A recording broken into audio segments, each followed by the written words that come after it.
Following the swearing-in of ministers under the new government of national unity, Cabinet will meet next week to outline the priorities of the 7th administration. The first Cabinet lekgotla is also expected to analyze manifestos of the parties in the unity government. The outcomes of the meeting will be announced by President Cyril Ramaphosa during the opening of the 7th Parliament on Mandela Day later this month. Now, former Technology Minister and Azapo President Mosibudi Mangena has traveled this road before and joins us now to share some insights. A very good afternoon to you, Dr. Mangena. Really appreciate your time. Yesterday, the minister in the presidency outlined to journalists what was going to happen next week and how this process is going to unfold. Of course, this one being slightly different from anything that we have seen before. Can you remember your very first Cabinet lekgotla? Oh, yes, I can remember that. That are many months ago.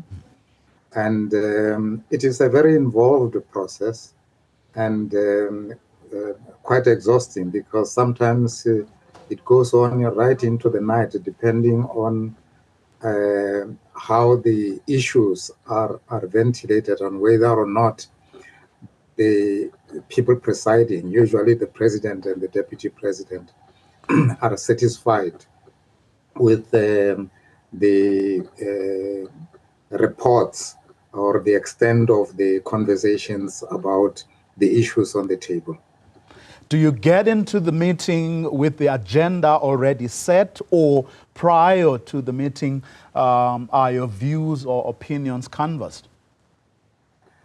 You come there with the agenda well prepared. Perhaps a week before, you'll get huge files containing documents you've got to read and be prepared for what is going to happen, because the documents would have been prepared by the civil servants, led by the DGs of the various departments.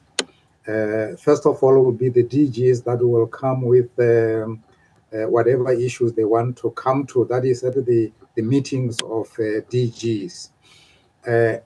Usually it will start with the clusters, say the social cluster, the economic cluster, and so on, or the security cluster. The DG of a particular department will go to the cluster of in which they belong, and they will work on issues from different departments, and they will compile the documents. And then all the DGs of the different clusters will come together and prepare the entire agenda. It might consist of something in the region of perhaps 5 or 6 huge files that you have got to study before you go to the lekgotla. Do ministers actually prepare? And I'm asking this because I remember, reading Kara Asmal's book, where he was quite scathing about some ministers who he thought never really prepared, not only for the lekgotla, but for cabinet meetings generally. Now, he was a workaholic. He read everything, and I was his deputy at one point, and it is as if he could do without a deputy, and he could do without the entire department and just work alone. And he will read through all correspondence. You know, education is a very busy department. It's a huge department. At the time, it comprised of basic and higher education. And lots of people write letters, to the department, complaining or making whatever suggestions they want to make. He will read every letter that comes to the department and sometimes respond personally to all of them. But what he was known for was his thorough reading of all those submissions, those files that I'm talking about. He will read everything and be ready. And it is possible that maybe some ministers might not have read thoroughly, or they've skimmed through some of the documents. And as I say, they are huge files. And so you have got to be diligent. You have got to sit down and prepare very well by reading through all those files that contain the information and issues that will be discussed at the lekgotla. Well, Kara Asmal said the same things you're saying about him with regard to former President Thabo Mbeki, that he was an avid reader and knew and could talk about virtually everything. He was, Mbeki is a hard taskmaster. He knows everything almost. When you go to see him, maybe it's an exaggeration to know that to say he knows everything. But when you go and discuss issues with him, you've got to be sure of your ground. You've got to have your facts well marshaled, so that you don't stammer over issues. You know what you're talking about. Now, in the majority of cases where I say it could go well into the night, sometimes it's when he would not have been satisfied with the deliberations or the way things have been decided, and he might ask that a particular group, a particular cluster must retreat and go and rework the issues that they've presented to the lekgotla. Would you say the conversations were robust and all the time? A lot. Most of the time, they are really very robust. And as I say, you really have to come prepared. So it depends on how difficult things are. And in the majority of cases, you come as a minister, well prepared with your DG, about the issues that are on the table. But in the majority of cases, it's the DGs that know more than the ministers. And I usually say that ministers know very little compared to what the DGs or officials in departments know, because they go through things very rigorously to minute details. Of course, I mean, you went into the executive at the invitation of the president, and being a leader of another political party, the Azanian People's Organization, and not the ANC, which constituted a government. How was the reception? Did you get a sense that you were as valued as any other minister who belonged to the African National Congress?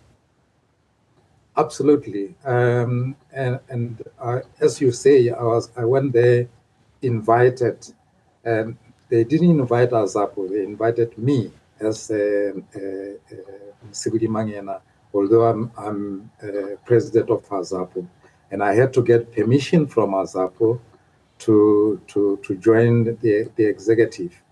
But I was always welcome. And in cabinet meetings and in lekgotla, there is no distinction. I mean, there were people from the IFP as well at different times. And you don't go there and talk as IFP or as Azapo when people don't take the platform and say, we in the ANC, this, that, and that, and that. You talk as a government minister, as a minister of science and technology, or as a minister of education. So you talk as that and nothing else. Before, or when you presented your case, after President Mbeki approached you, how was the reception among your own comrades? Did they raise specific issues? Did some object? In Azapo? Yes. Oh, yes. We're divided right down the middle. because there are people who say you can't go. And I had insisted that I will only go provided that there is unanimity, that there are no dissenting voices, because we can't be divided by something like this. And we had several meetings, some saying we can't refuse to serve when you are asked to serve your country. And there were discussions like there are no children, because I went in there to start with at education, and that there are no Azapo children, there are no ANC children, there are no UDM children, PAC children. These are just our children. And so we have got to be prepared to go and serve our country if asked to do so.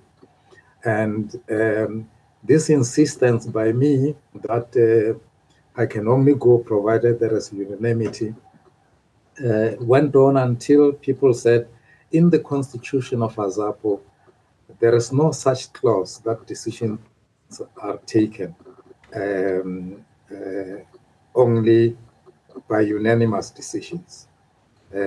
So that we should vote, because that's what is provided for in the constitution.